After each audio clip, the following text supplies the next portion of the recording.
Hello and welcome to the Astrology Chisme channel. I'm recording today on Valentine's Day, but I will be posting on February 16th, which is actually the most romantic day of the year astrologically. So I'm going to explain today a little bit about why that is, and then I'm going to dive into what a love reading looks like for me as a practicing astrologer. Specifically when I'm doing readings for partners. I don't know how to do poly couples yet. There is a way to do that, but I'm not that advanced yet into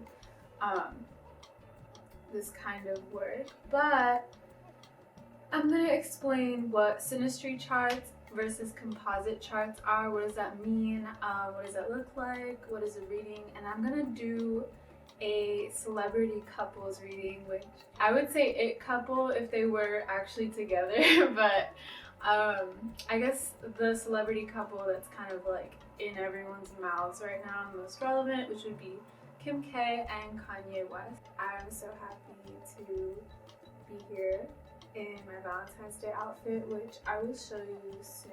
Okay, so these are my earrings. And I got them in rose gold. I love them so much. Got them just for Valentine's Day. Shout out to Cheapy Teca. Now I'm going to show y'all the dress.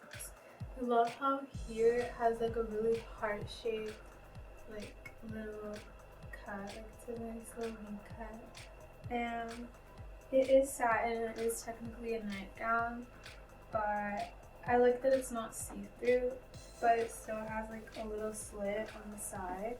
It's like peeking out, and it has embroidered roses on it. It's vintage, of course, and super, super soft. I love it.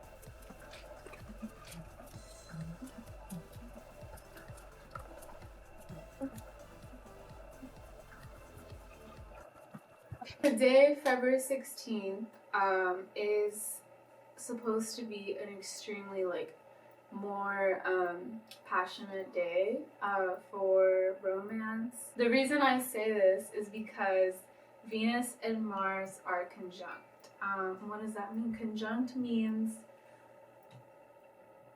so Venus and Mars are gonna kiss, and this is amazing because Venus and Mars are known as the eternal lovers.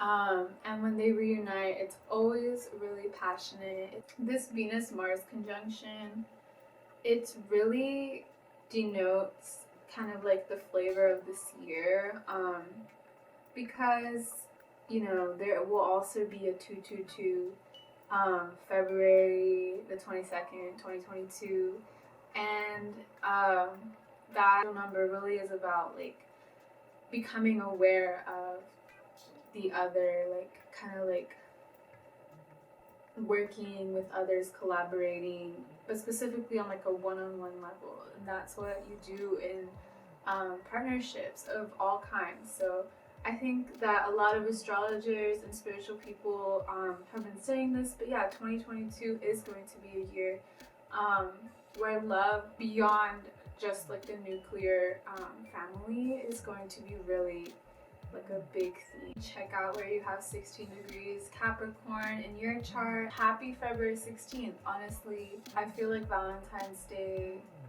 probably should have had this energy, but at the same time, it allows me to, you know, record on this day, like, and take my time, like, editing and posting, and I love what I'm doing, and I just want to say, like, thank you all so much for still subscribing to me, and I'm gonna be really a lot more consistent about posting because now I have this whole studio, so there's no excuse really for me not to post. Before it was like, oh, I don't have lighting, or like, oh, I don't have the equipment. Like I have the space, I have the time, I have everything. But yeah, I love y'all. All that to say, I love y'all. Thank you for your time and your support. And with that, let's get into it. This is a good year to learn about synastry if you're interested in that, and composite charts. I'm gonna put a chart like right here. I'm gonna look at an example, like a synastry layout.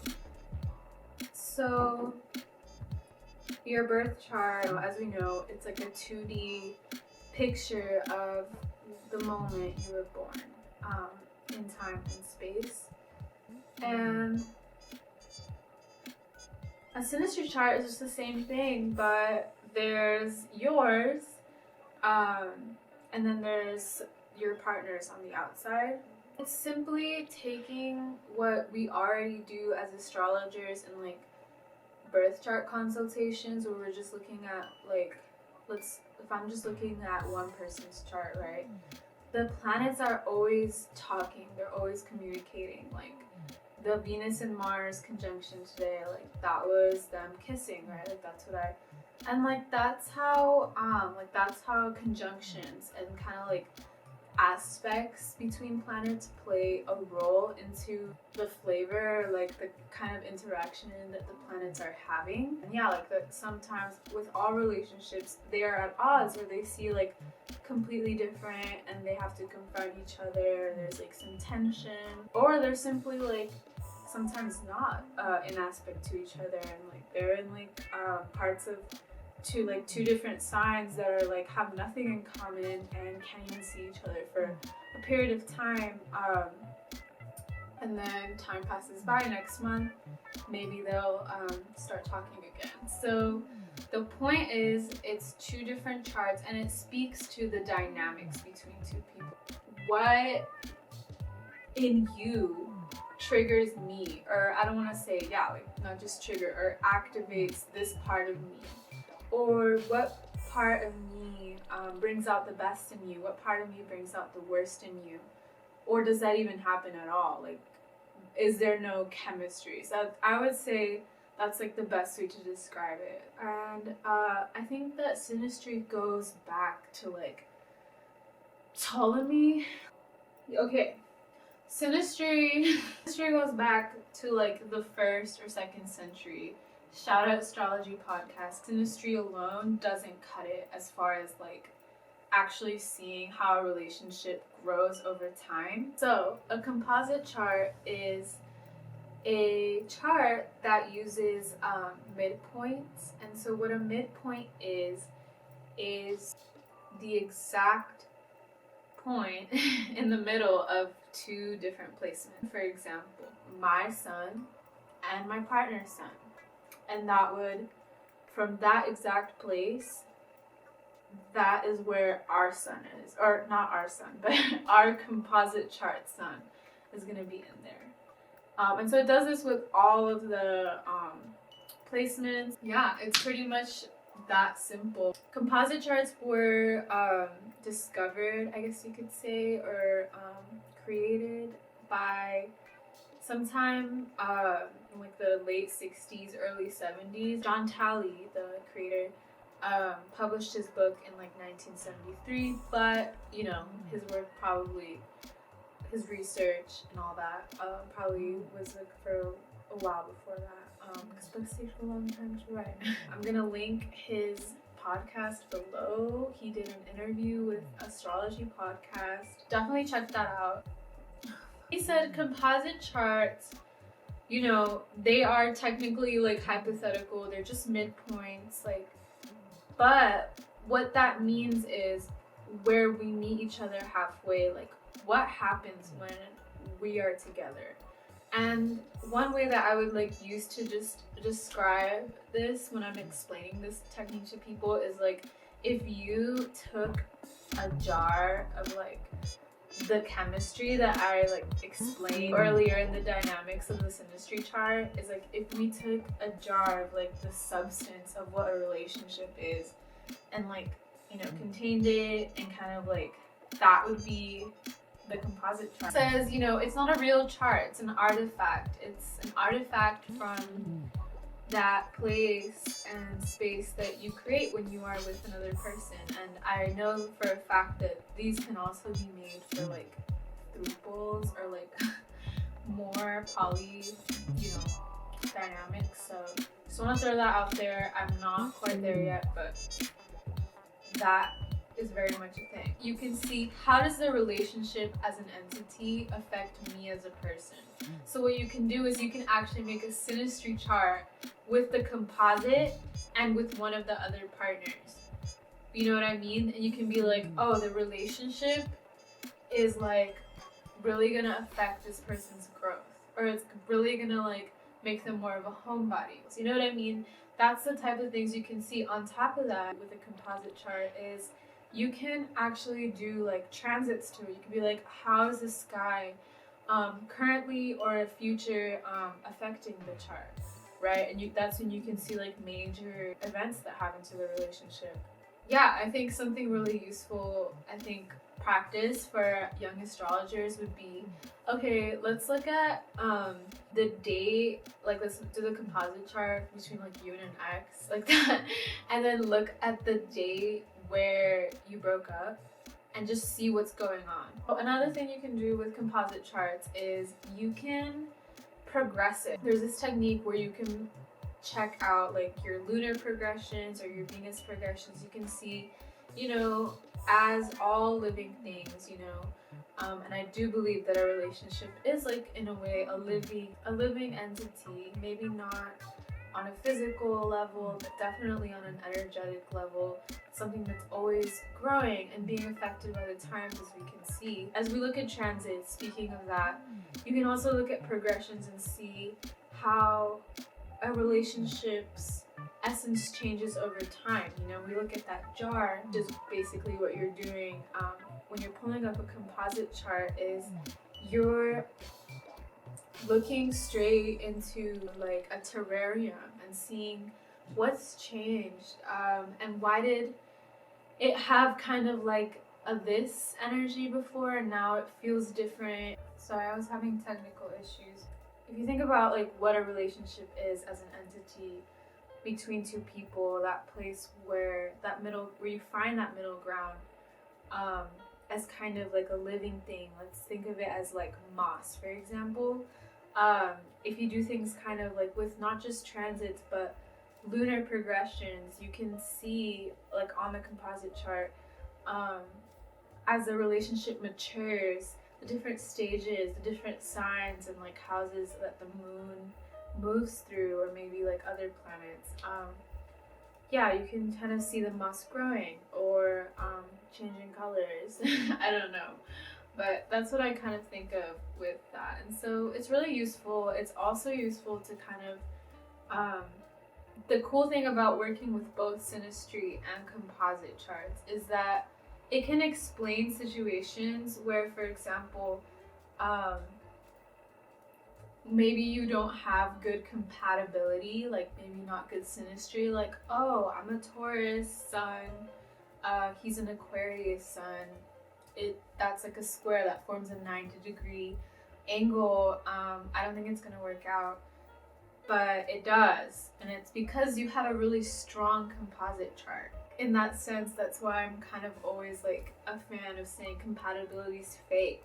I don't believe in staying away from someone because their moon sign is different than yours. It's down to the individual, and I think that a composite chart can attest to that in a way. And just like the other hand, like maybe we have great synastry. The best is being brought out of me, but it doesn't work. Like maybe I'm exerting myself in ways that aren't sustainable. And that's what's great about a composite chart, is that you can kind of put like even an expiration date like on a relationship, or you can see like the circumstances of which the relationship will end if you look at the 12th house. Synastry again like can denote like, oh, you know, like hacemos el amor muy bien. But the composite chart could be like, there's nothing really much else going on there. And technically we could have the best compatibility, but the relationship itself, the way that it's hitting our charts, the way the composite chart synastry with our birth charts is impacting maybe us in a bad way, or it's impacting the other person in a bad way. It might be really good for me, the other person's chart is being like really like hit by like all these like harsh aspects, you know. So yeah, it's levels to this shit. I just want to say, like, it's not that simple. I mean, sometimes it is that simple. It really just depends on how deep you want to go. How deep is your love? Okay, let's just go to examples now. I'm gonna pull up a chart and I'm gonna scoop. This is how I kind of do my readings, okay? It's like, I always start out and like to break the ice by focusing on each of the person's ascendant, and that's noted at the AC point. Okay, the ascendant is a really important place, and it's a great way to break the ice because they're also getting to know me, and they're very much like seeing my Pisces rising. So I like to kind of clear the haze and be like, I know what I'm talking about, you know what I mean? You can trust me. By giving a very tangible way of how they met. And so I'll give an example. Like, you probably met, or like what your first impression was of them, because that's what the ascendant represents. Like, I'm the real Leo. Ye's ascendant is in Cancer, 17 degrees in Kim's 8th house, and I know that they had already met in like 2002, 2003, and were like friends. I know that they didn't start like dating until much after that, which could speak to a like 8th house being what would be known as like a dark house. It's a place that doesn't make any kind of like angles. It's a time of day at like 4 p.m. when you're just like, what's going on? You know what I mean? It's a dark house. And it has to do also with shared resources and kind of entanglements. And it does speak on like holding space for others with grief, and just like those situations where the entanglements and like all this shared like trauma and love that you have, like, you know, with these people. And so she said, right before I got married to Chris Humphries, which she was still married to at the time of like, I guess you would say their first romantic impressions of each other. Right before I got married to Chris Humphries, Ye and I were talking, and I just went a different direction. I think I had to go through that to figure out what I wanted. After my breakup, I was feeling really low and down, and he said, just come to Paris and see my fashion show. And I fell madly in love with him. Oh my god, why didn't I do this sooner? Like, this is what real life is like. Love and fun and real support. And so I think that really speaks to the 8th house kind of like place where you have to like really go through the depths and the shadows to appreciate the better things in life, I guess. And the 8th house would definitely speak to the support. Just elaborating on the ascendant is kind of like beyond first impressions. It is more important than the sun and the moon. It is the individual, you know, as they are, and the ascendant is like basic significator for the person, and I know that she helped pay off his debts, which is also in the 8th house. There's a lot of the Cancer, I think, kind of like emotional nurturing and like support mutually. So definitely soft spot, I think, in her, and I think she's kind of like maybe over that, but that's what happens. I think the 8th house is definitely a place that you reach after marriage. The 7th house of partnerships and where the descendant is the marriage and the partner, and then the 8th house is kind of like what comes after that, you know, inheritance, divorce, however that manifests. It's all about like what our shared resources are. Her ascendant is in Sagittarius in his 6th house, conjoining his Neptune. And so the way that I see it is that he saw her as kind of his dream girl, because Neptune does have that almost Hollywood quality and like the ethereal haze. It also speaks to a level of like deception, and I have no idea like what really goes on behind the scenes. I'm not really like that informed on like pre-2020 them, to be honest. But I do know that the Kardashians already had like a big status around the time that they met and like got together, and so there must have been, at least for him, a maybe something that prevented him from seeing the real Kim. Over time, he got to know the real her, I would say. Because it is in the 6th house, I don't know if she already had like plastic surgery or not. But I just have to mention it, like the 6th house is about the procedures by which we upkeep our body and our body itself. And so I was just wondering, like, maybe his first impression of her was like that she had a catfish, or like not catfish, but like that Neptune deception of her body. I have no idea. Again, the Ascendant and the 6th house, they're both about the body, so I just had to mention it. I don't know if that's accurate or not. Overall, they're both in water and fire, and that's extremely emotional. And I think they were both just really excited to just jump into the deep end. You know, Neptune and the 8th house, they're both very, especially Kim, who has a Mercury in Scorpio, kind of intriguing and definitely not shallow waters here. Just like more than human, you know, status, like slightly elevated, the way we see celebrity. Anyways, I think that in both of these like ascendants, there was like a lot of mystery going on, for sure. Even though the ascendant is what I would start with, the first thing that like struck me about this was that her descendant is conjunct his Jupiter and his sun. So her descendant is in Gemini, and his Jupiter and Sun are conjunct in Gemini. That, you know, really speaks to his identity as like a preacher. The descendant is a very important point in relationships, because it explains the situations as well as like the people you will find yourself in relationship with on one-on-one level, like in a partnership. So her descendant is in Gemini. There are no planets like next to it.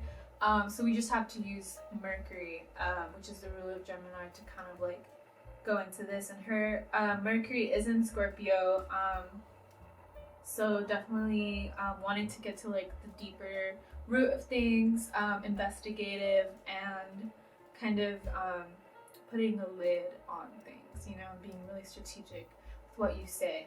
His Jupiter being right on her descendant offered her kind of like a lot to learn from and kind of like grow, and like actually I want to understand who he is. Scorpio needs like things beyond the mundane, and you know, Kanye's a very otherworldly guy, you know, and so I think the Jupiter could speak to that, and it's also like her having faith in that. His Jupiter is being affected in that he is being seen directly like as the partner of Kim, and I think that's definitely why he has such a hard time letting go right now and is really fighting. It's a package deal, you know, with the Jupiter and the Sun. Thoughts on this? The descendant is the place in the sky where the sun sets, so it's the western horizon.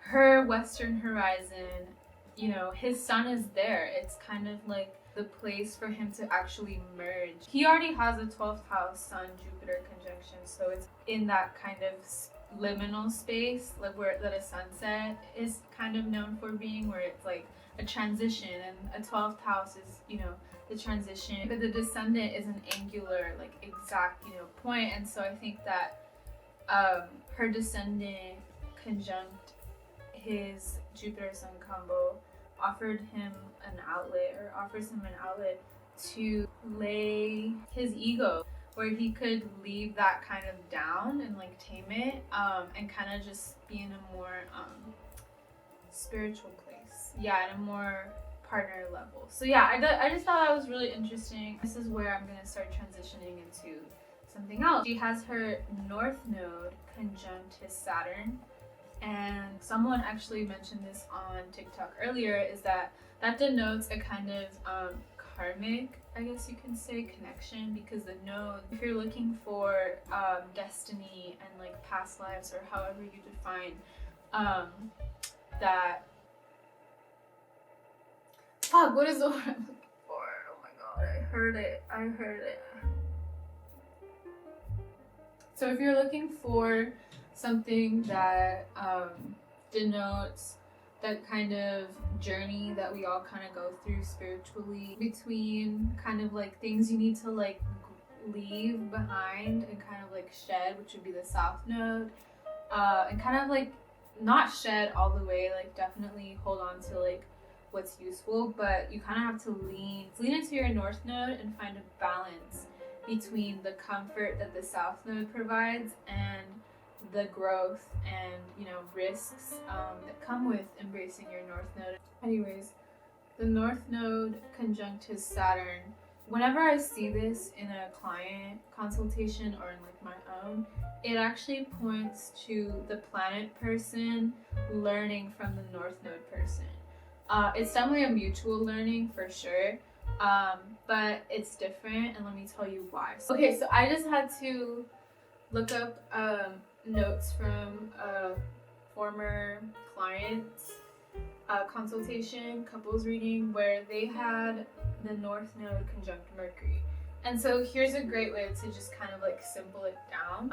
The north node, I'm gonna refer to it just for the purposes of simplicity, like it's the glow up, okay? So it's just think about that, like north node glow up energy. The planet that's gonna be conjoined, and this the planet person, is gonna give them that glow up through whatever substance that planet has to offer, whatever way it knows how to. In turn, that planet person is gonna grow and mature, and it's gonna be activated with that glow up energy. So it's like a mutual glow up. I'm just gonna give you an example so you can see like there's like a little bit of a difference. Okay, so the Mercury person was being exposed to all these new ideas because the north node person was just showing them all these like different things that, again, we all have this glow up energy in our chart. Like, yes, we're not always leaning into it, but other people are affected by it, like whether or not we're tapped in, you know what I mean? Especially if it's conjoined, that partner is going to feel it. And so the Mercury person was actually learning how to communicate better, and the north node person would actually teach the Mercury person how to communicate effectively, like trying out new systems of like expressing their emotions in a way that the Mercury person had never done before. In turn, the north node person was finding how important it was to them that they be on their shit through the Mercury person, like actually telling them, why aren't you on your shit? And this person had north node in the 6th house, helping this person grow, and kind of reminding them in a very mercurial way, like, you know, let's go. The Mercury person was bringing them closer to their destiny in the Mercury way, telling them, and the north node person was helping their Mercury glow up and seeing different perspectives, things they've never heard of before, and just trying out different things in their communication skills. So now that you've seen this kind of an effect, we can see Kim's north node and Ye's Saturn conjunction as, and I just really want to point this out, it's in his 2nd house. Let's see, what house is it in? For Kim, it's the 9th house, yeah. So, okay. And that will always add another level, right? The houses, it's not just the sign. Let's start with the glow up for his Saturn, okay? And so Saturn in the 2nd house usually denotes like a beginning. Usually Saturn is like things that you struggle with when you're younger and master when you're older, and you can see that in his 2nd house of money, kind of dealing with financial troubles, and I know that he was like $53 million in debt early on in their relationship in 2016. And that financial situation, you know, Saturn was really like, what are you doing? Kim definitely helped him be and reach that level where he is today as a billionaire, because the North Node, like we know, is just glow up energy. No matter what, like no matter who touches it, right? And so yeah, I think that is a great example. And now let's flip it and see, okay, how did Kim's North Node, how is she pulled to her North Node through her Saturn? How did she experience her North Node through his Saturn? You know, it was activating her North Node. You know, the 9th house speaks a lot about worldview and things, worldview perspective that you gain through things, whether it's religion, things like astrology, that you study, you know, things that you study, so school or long distance travel, philosophies and stuff like that. Not only, you know, I think did he kind of pull her into that with his wisdom, which Saturn does denote like ancestral wisdom, pain, joy, courage, it's definitely like things that are passed down cycle through cycle. I'm going to be posting a video actually on the astrology of ancestors soon, so keep an eye out for that. I know he had said something about to her like, I gave you the culture and I can take it back. Like, I think that would be really telling, I think, about the 9th house things, because 9th house, she was like a tourist, you know, like that travel, that cultural travel was real when he kind of like let her exploit Black culture, to be honest. Yeah, like Saturn denotes authority as well. She was kind of ostracized in the fashion community early on, and people like really wouldn't work with her, and it was because they were friends with Ye that they became friends with her and like were like, I want to work with her. And people really started taking her seriously as like a fashion icon. I think it just made her step into that like cultural authority or like fashion authority icon status. And it's like 9th house is about broadcasting, right? And so I just can't help but think that, hello y'all, I'm back. My camera died. So anyways, I was talking about the 9th house and learning, thinking about how Kanye's Saturn, I think it helped her embrace her North Node, which, you know, as we know, is what happens when you glow up, like, yeah, embrace your destiny and all that. But the North Node can sometimes lean towards excessiveness, and yeah, I think that definitely excessiveness in consumption, especially because the North Node is like the dragon's head, while the tail is the South Node. And obviously, that's like why we're releasing, right? So specifically in consumption, I think she definitely benefited and like absorbed kind of Kanye's cultural authority and like status that's represented by Saturn, in the sense that, yeah, like it helped her get out and like see new things and like enter new spaces, institutional spaces, you know, like all these fashion spaces, which I do think the 9th house represents institutionally, places where culture and, you know, different ideas are like being tested out and like learned and taught, and it's a hard thing sometimes because they are gate kept. Bottom line, I think that they both benefited from this, and the sign being Leo for the Saturn and the North Node obviously points towards an element of being seen, celebrity status, of course, and shock factor almost. That I think that North Node in Leo people who I am a part of, I'm part of the next generation of North Node in Leo, can have, where we have the South Node in Aquarius, and I think Paris Hilton also has that. Paris Hilton said that something along the lines of how being seen as like a bimbo, or like this kind of like caricature that she like made herself out to be on the Paris Hilton show or whatever, was more comfortable than actually being seen for who she was, if that makes sense. That's that South Node in Aquarius, just like, I'm gonna be fucking weird, like y'all don't have to understand me. It's like I'm retreating back to my South Node and what I know to be safe, which is Aquarius, where you don't see me and like I'm building like a wall almost, which I think Aquarius is really good at, like who they really are. Like they're really good at hiding their true selves, I think, if they don't want to be seen. Hiding behind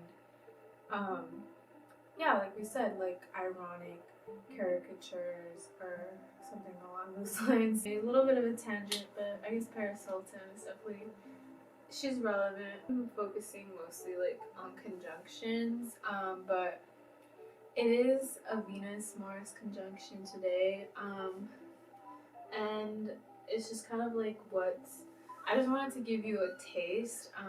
Also, I don't want to go through the process of explaining like other angles necessarily right now, so it's just easier for me to do that. I will do that if people want me to, so let me know if you want that and I'll do it. I think I'm gonna move on. Their composite chart, which I haven't seen like at all before this. I kind of peeked at their synastry as I was like setting up to record, but this composite, like this is literally my first time seeing it. So immediately, and I did the midpoint method. There are other ways to calculate a composite chart, which I hadn't mentioned, but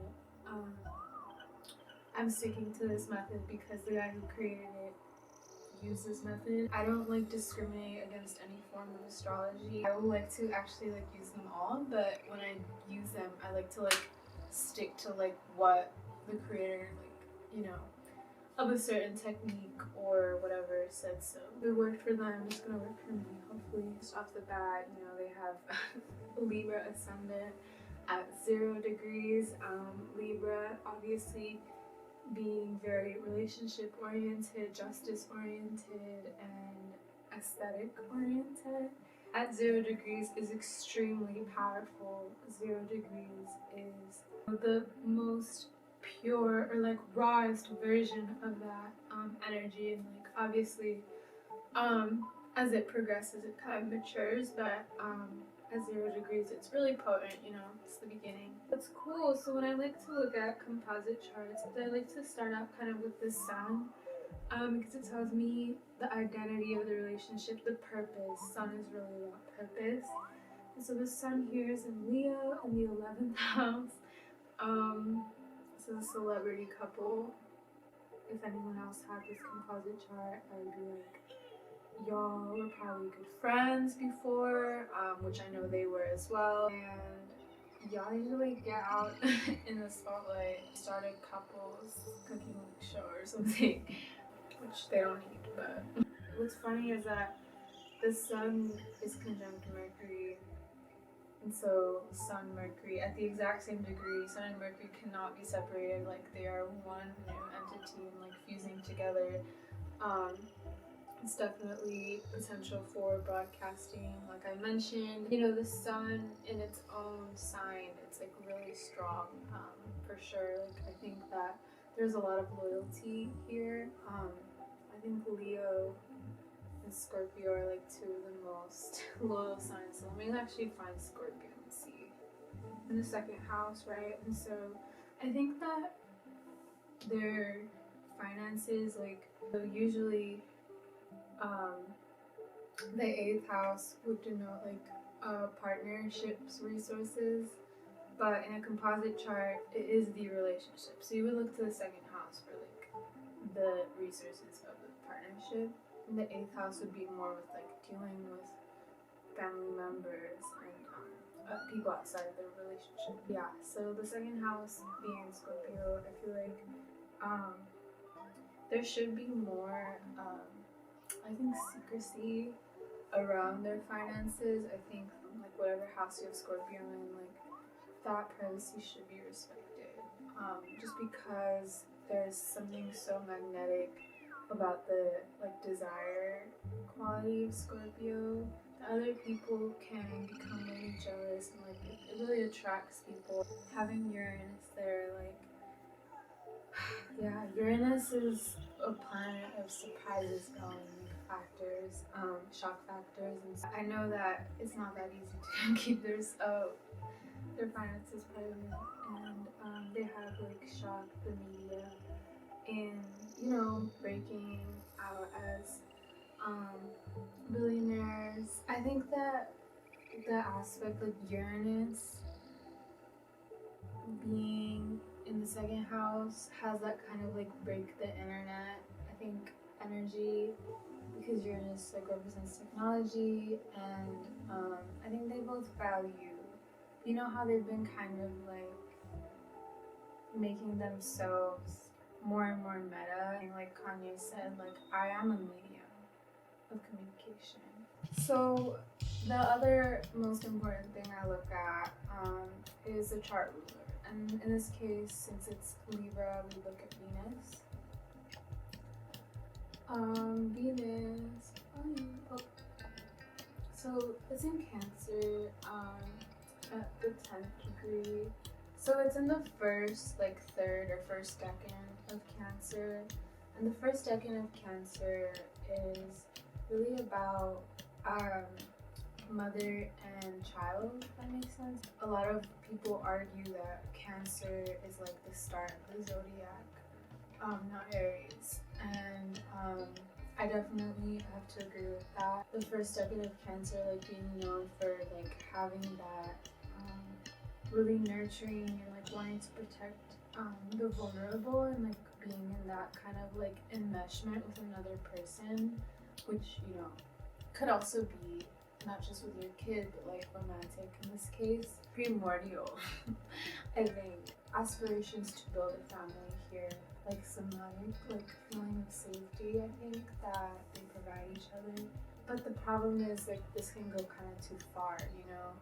I think people that have placements in the first decan or first 10 degrees tend to struggle with being a little bit too attached. I receive that. So yeah, their sun is in the 11th house, so I would look to the moon now just to see kind of like what they need to like feel safe around each other. Speaking of that, so you know what would rule this Venus that we're talking about, right? So it's the moon at 22 Pisces in the 6th house conjoining the descendant. They both have Pisces moon. There's a good chance that that moon is conjoined. Like if I were to pull up their chart and do synastry, like one of their charts, if not both, is going to be conjunct that moon as well. Yeah, I mean, in the 6th house, and it's conjoining the south node. This definitely feels karmic, like for sure. And I think with the 6th house, especially in Pisces, there can be a feeling of like obligation, like serving the other, but there's like a mutual kind of like obligation to each other, and definitely very comfortable living with each other and like doing like daily life with each other, like whatever, like everything that entails in their lifestyle, you know. Especially with the south node, there's like a deep like I've known you before kind of like familiarity. If they were to ask me like, oh, what do we need to like feel safe with each other or whatever, the ruler is Jupiter. I would say do some sort of like joint spiritual practice together that you do like on a regular. And so I know for Kanye that would be like prayer. Definitely say something like that. I would ask obviously like what are your beliefs, but because it is in Pisces, I think committing to like a certain habit is definitely very hard. Let's look at Mars. Is in the 5th house, okay, in Aquarius. So yeah, I mean, definitely have weird kinks for sure. Because the 5th house isn't just sex, like it's also kids. I was thinking like, yeah, there's like a drive to have kids. I think it also would explain kind of yeah, just like the internet being really important to these kids. I definitely grew up on the internet being part of this generation. I know Kanye's really against that. I don't know, there's like this whole thing right now with like North on TikTok. Which, yeah, like TikTok and a lot of other internet things I feel like are really bad for kids right now. But Aquarius, like I said, it does like kind of point to the internet, and Mars could definitely talk about conflict. So I see it. I see the conflict. I can look at transits now. You have Neptune at 21 degrees of Pisces, right in between the moon and moon, and that Neptune is going to be conjoined those for quite a while. I think it's not even going to leave. Like, it's going to be like retrograding in and out for like until 2023, and so that kind of like points to this like haze. Like Neptune transits kind of like make you feel like, what is going on? Am I lost? The Neptune, I think, definitely speaks to like this whole like deconstruction of the self that they're both doing in front of like a mass audience. Like Neptune, like I talk about a lot, like it is showing up like as films in our modern society. Like it is showing up as any type of art where you're surrendering and also creating an illusion.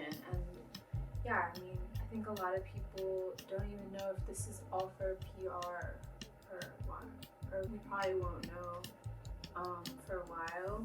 I think it's good that Kanye has like a spiritual practice that will ground him in all of this. So yeah, Neptune, that can be one thing that would really like ground him, is like having that direct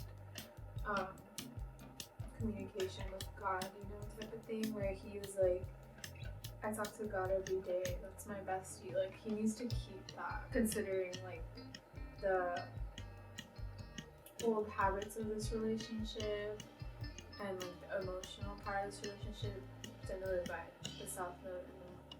Saturn is creeping up on the Mars, and with Saturn, I think Saturn and beyond is where, even though it's not like exactly conjoined, it's kind of like creeping up, you definitely feel it before, you know, and then I think as it gets closer, as it even like meets at the exact degree, or you're just like barely processing like what's going on. And yeah, I think Saturn keeping up on that Mars for sure would speak to like this like not being able to see his kids, or like you know, Saturn being that kind of like constriction. Yeah, I think that Saturn representing restrictions and this like in the 5th house creeping up on the Mars, it's kind of like, I think it honestly represents the kids in this situation. Like their kids are probably feeling really trapped between two people, between them. Yeah, divorce sucks. It's not easy. And I can't imagine how it is like with celebrity parents. We all kind of want to know like whether it's gonna end or not. Right now, like I'm not gonna do lunar progressions for this, because I'm kind of tired. I've been talking a lot. But I will say, if it were to end, because it is in Virgo, at the 12th house, because the 12th house is in Virgo and the ruler is Mercury, I don't think it can end. I think honestly it'll have to just shift it, and that's what's happening right now because they have kids. So I don't think it will, because at the end of the day, Mercury is conjoining the sun, which is the whole purpose of the relationship. So it's like if they completely cease contact, there's just no like purpose to everything. Literally, like it's just, I don't think it's possible. I think that there was drive to build a family a lot, as we saw in the Mars in the 5th house and Venus in the 1st decan of Cancer. I feel like the kids is really what's gonna keep them together. We'll definitely be hearing about it. Mercury's in Leo in the 11th house, and that's us. We're in their 11th house right now talking about them. So I will be posting again more often. So yeah, let me know. I do the relationship readings. I have been doing them for a year now, so I'm gonna up my prices. But if you want to do it before I up my prices, let me know, because this is seriously last call. Like, I just need to update the flyer at this point, and my website, which I will link below. So yeah, thank you so much for watching.